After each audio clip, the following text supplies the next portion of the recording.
Hey guys, and welcome back to my Let's Play of Sonic the Hedgehog 2006 for the PlayStation 3. Last time, we began Sonic's very hard stages with Wave Ocean, Dusty Desert, and White Acropolis. So it is now time for his next three stages, and we begin in the fiery city of Crisis City. Now, fortunately I didn't get very far before I realised that for some odd reason it had stopped recording when I had been in Crisis City for about let's see how far I get. It was around here that it froze, and it was around here that the audio stopped, so about 10 seconds in to the actual stage, so that's like 30 seconds. And well then many things happened. Let's see what happened first. I believe it was the laptop crash. And I was recording the first part of Sonic's Very Hard Mode whilst uploading the Team Attack Amigo video to YouTube. But thankfully, it had finished uploading and processing just before crashing. So, at the very least I didn't have to start that up again.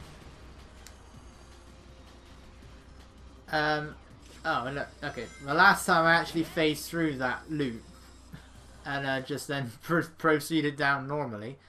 You know, actually where Shadow's stage would transition instead of just before that loop, which is kind of odd. There's actually two transitions for that loop.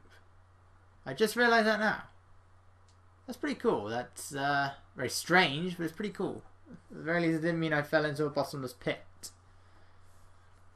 But yeah, the laptop crashed. Thankfully, yeah, we don't go through a grinding section. We just fall straight down. Thankfully, it meant that I didn't have to start uploading the Team Attack Amigo video again, because that had finished. And then, shortly after that, and this was my fault, I knocked over the microphone, which landed on my PS3, and it's quite a heavy microphone. So the head of the microphone landed on the PS3. Thankfully, I see, that's bullshit. Yes, I said it.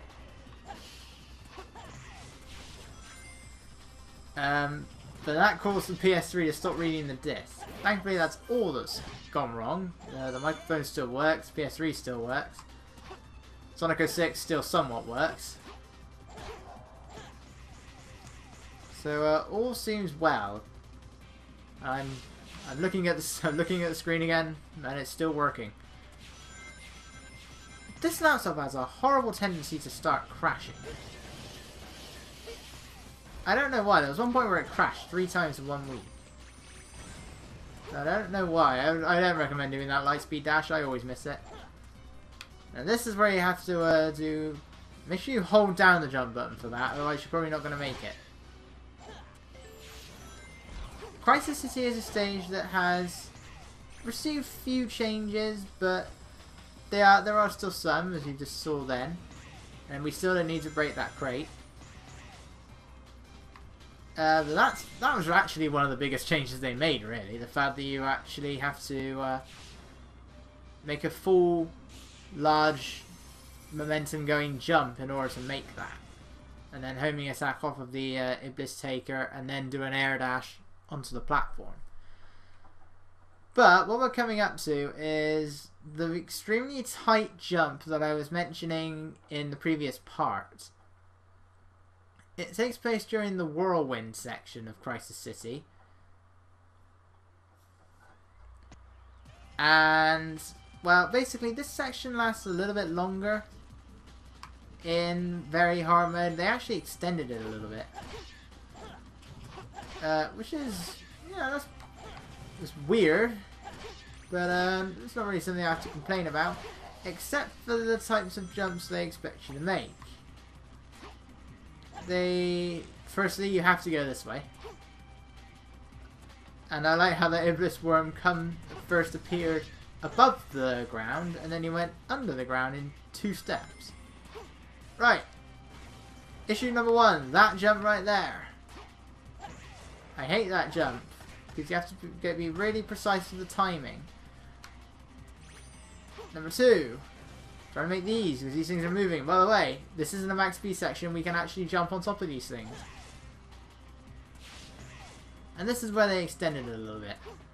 That would normally be the end. Now, that is a tight jump. I always do it this way. Because those platforms are constantly going up and down. And ooh, those platforms are constantly going up and down. So you gotta get this timing really precise timing. Well, Sonic, wow. As far as I'm aware, this game does not support 3D TV, but I do wonder what that would look like. Actually, I kind of wonder what some of this stuff would look like in 3D. And what would the max speed section, particularly for Crisis City, what would this look like in 3D? You just have everything coming towards you. That kind of actually would be pretty cool. I don't really care for 3D that much, but you know, you can see some pretty cool stuff with it. If there, there's always a. Oh, I died in them. Damn it. But if there's ever a particular kind of film that I think has pretty cool special effects, I'll see it in 3D. I saw 3. No 3. Yeah. I had to see Jurassic World in 3D. I had to see Star Wars in 3D. And I think that was it for last year. I want to say there was one more, but I'm not sure what it was. I didn't see X-Men in 3D because they were only having one late night showing a day. Ow. And they've never released a James Bond film in 3D. Yet. And there I go. Yes, okay, so Crisis City's max speed section. Firstly, the camera doesn't actually follow Sonic when it begins. And secondly, well, there was a lot of stuff to avoid in normal mode. There was even more stuff to avoid in hard mode. Which, by default, of course, means that very hard mode gives you even more stuff that you need to try and avoid. And they want you to avoid a lot of stuff. It gets ridiculous, the actual amount of stuff they want you to try and avoid. Look at all of this. And remember, a lot of the time, every single time something lands and breaks apart, it now becomes many more objects you need to try and avoid. They also added in a lot more objects for when the camera's behind Sonic. And much like normal hard mode, and much like story mode, I ended up for the first time ever actually making it through the max speed section without getting hurt, but unfortunately I died twice and got hurt both times, so sadly it is not a full victory and I cannot count that as part of my mission.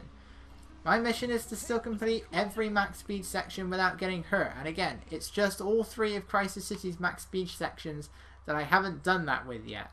I have done it with all of Wave Oceans, I have done it with all of Radical Trains, I have done it with all of Kingdom Valleys. The very hard mode versions are hard to do that in, but again, I have done it with all of them, and I've never done it with any of Crisis Cities.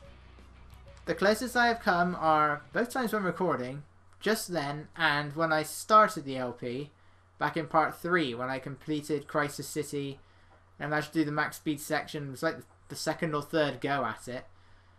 And I actually managed to do that without getting hurt. But I can't count that because I got hit and I died. So yeah, I made it through the section the 3rd time round without getting hurt. But I can't count it because I technically still got hurt. I died twice. So therefore I cannot count that. I'm sure some people would think, come on, you can count it. No. I'm sure what most people are thinking is that you're nuts. Why would you want to try and complete all of these max speed sections without getting hurt? But I don't care, I want to. If I did it for 9 of them, why can't I do it for the other 3? But anyway, Flame Core. this is one of Sonic's most unusual max speed sections, because as you can see, we're starting off inside, I believe the soundtrack refers to this part as Cavern, because Volcano actually applies when you're outside of the volcano. So we are in the Cavern section of Flame Core, and we're going through the stage normally. Yeah, the fire didn't hurt me this time. We're going through the section normally, just as we would in regular and hard mode. And when we get to the end, what you won't find is a goal ring. Instead, you'll find a portal. You know, it's those warp holes from the Trials of Soliana. Sonic had one and Silver had one. And yeah, instead you then have to jump through one of those. We already saw one in, I believe it was White Acropolis we saw one in. And what that will do is that will then send us to the beginning of Sonic's outside section, where he would normally begin Flame Core. So what we technically have to do is we have to get out of the volcano, where we can then go back to the beginning of the stage, where our mission is to then go back to the volcano. So I don't know what's running through Sonic's mind, other than running. That's all that ever runs through Sonic's mind. That and chili dogs. Yeah, it's a very odd change. I don't know why they bothered doing that. It's the only stage I can think of. Well, I mean, yeah, as I said before, there is a stage where you do play as where you have to go through the hang glider section in Wave Ocean with Shadow, and then the moment you get off of it, you go back the way you came. But yeah, those two. Those are the only two I can think of where something like that occurs. Knuckles. Damn it, Knuckles. And it's something that is very odd. So Flame Core is definitely one of Sonic's most unusual, very hard stages. I'll just say it is the most unusual because of its structure. I don't recall you having to do this with Shadow. I might be wrong, I haven't played it with Shadow yet, but I don't recall you having to do it with Shadow. I think you do have to go through the second section of Flame Core. You know, the cavern section. You do have to go through it backwards with Shadow. That I do know. But I have no idea whether or not that then means you have to do the outside part again. Or at the very least, if you do, are you still going through it? Do you then go through it normally and make your way back to the volcano? Because in that would mean that you actually are making your way out of the volcano and then going back to the volcano. They thought so hard when making some of these very hard mode stages, and it shows. Because if this was in terms of plot, which I think it's supposed to be, it really wouldn't make much sense. I mean, there are times where they seem to imply that it isn't, that it's like separate, there is no story. Some of the characters' usual lines aren't there. Sonic doesn't begin Wave Ocean saying, "I gotta hurry and save Elise." I can't remember if he did that on hard mode or not. Yeah, they do omit some things. But others, yeah, it just makes no sense from a plot point of view. Like, why are we going out of the volcano and then go back to the volcano? And once again, we are opening that door with Sonic on the other side of it. And yet, it is... Well, I'm pretty sure I haven't actually tried it, but I'm pretty sure it is still possible to get through that section as Knuckles and do all of this as Knuckles by clicking through the wall. Why did I do that? I don't know why. I knew I wasn't going to get hurt by homing attacking into it, but for some reason it never occurred to me that I would then get hurt when I was done with the homing attack. I was going to say, are they alive or not? But then again, I did have a red gem. Bounce attack! Now, to the outside, where we now have to make our way back to the volcano. That is such a strange choice in design. And granted, it's a different choice in design, but I kind of feel that we should have gone through the second part backwards. I don't know if it's... Does this count as Flame Core going backwards or not?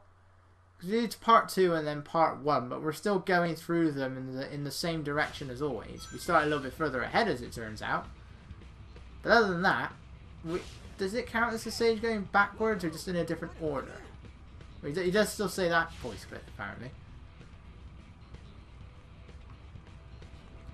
And once again, your biggest enemy here are the meteors, which again, you can't actually tell when they're coming. The shadows are misleading.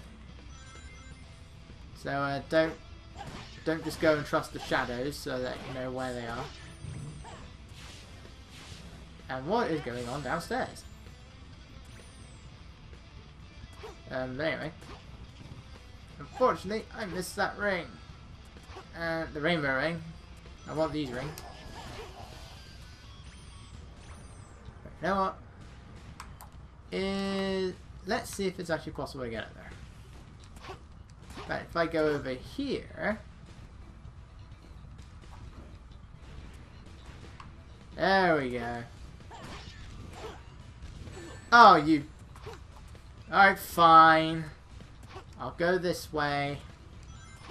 You're gonna be, how much of a jerk about it. I'll do it your way, you bliss taker. Whoa! How did I avoid that?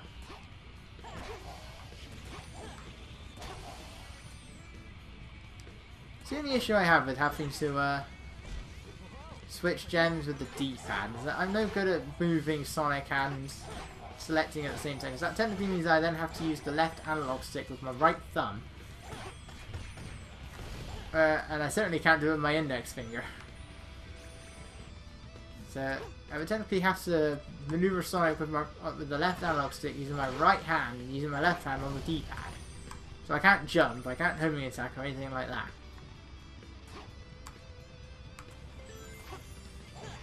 I mean, at the very least, when if it's something like a quick select for weapons or something like that, if Batman Arkham or something, it's something that only takes 1 second because they're all positioned differently. Here, you have to keep scrolling through all of the gems. So it takes a bit more time. Especially when, if you're like me, you never actually remember the sequence that the gems are in. And by default, I always just go right. Even though if it's like the yellow gem, which is the last gem to appear, if you scroll right, all I need to do is just hold left. But it's something I always forget to do. Like when I'm playing Sonic Heroes, and I always press, if I was on the PS2, I always press triangle. Even if I'm switching to the formation that I can get to by pressing the circle button. I always hit triangle. Do it the long way around. Which, in the PS2 version's case, often means it doesn't actually want to... It often seems to think you're pressing the button twice when you're only hitting it once. And I really hate that.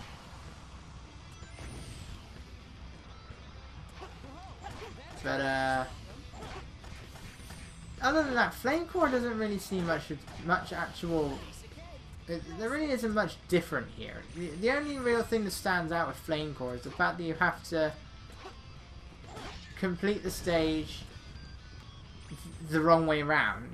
Other than that, it is still just the standard Flame Core. It's still meteors.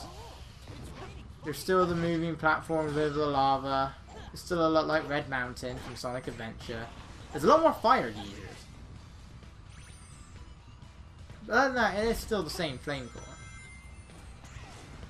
And it's a good thing that I was holding the red gem there, otherwise...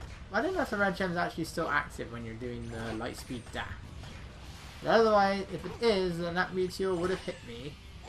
And I'm suspicious, right? The goal ring is right. And of course, I just can't do this section without getting hurt. New goal. Complete that part without getting hurt. As silver. Ugh. But thankfully, I still had enough points. But yeah, it's a good thing. By the way, none of these meteors actually bother hitting Sonic when he's standing at the victory screen. That still happens in Meteor Herd in Sonic Adventure 2, but sadly it doesn't happen here.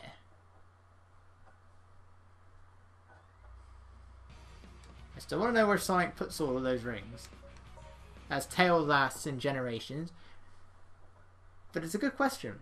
Where does Sonic put all of these rings? Because it's shown, if we go to the episodes today, it's like Sonic, after getting the yellow gem and completing the rest of his town missions, Sonic's still holding like 12,000 rings. In Unleashed, it's a lot easier to get much higher than that. Now, where does somebody put all of those gold rings? But Tails apparently just keeps forgetting to ask, so we'll never find out. Of course, the rings all have their own very different purposes. They're much rarer in TV shows. No, I want to go this way. Look, I'm under a time limit here, damn it. Oh.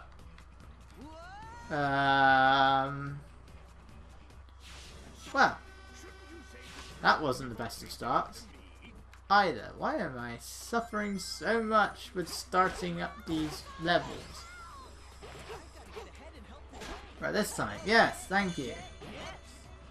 I want my 4,600 points.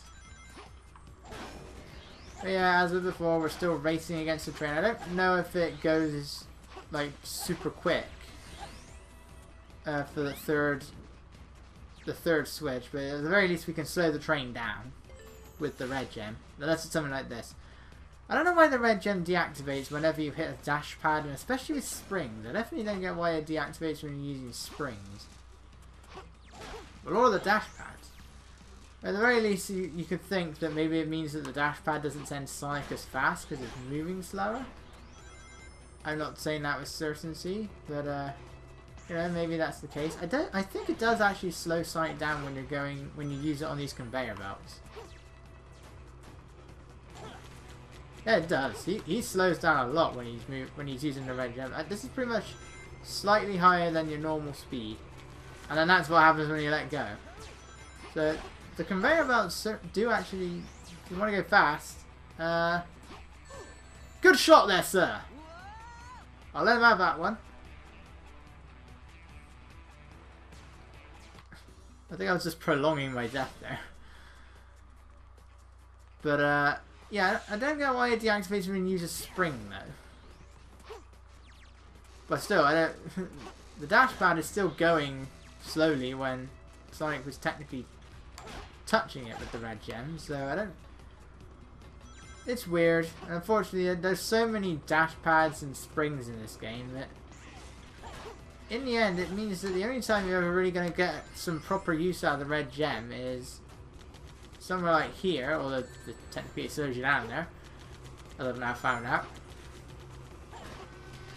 Or in sections with the emphasis on combat.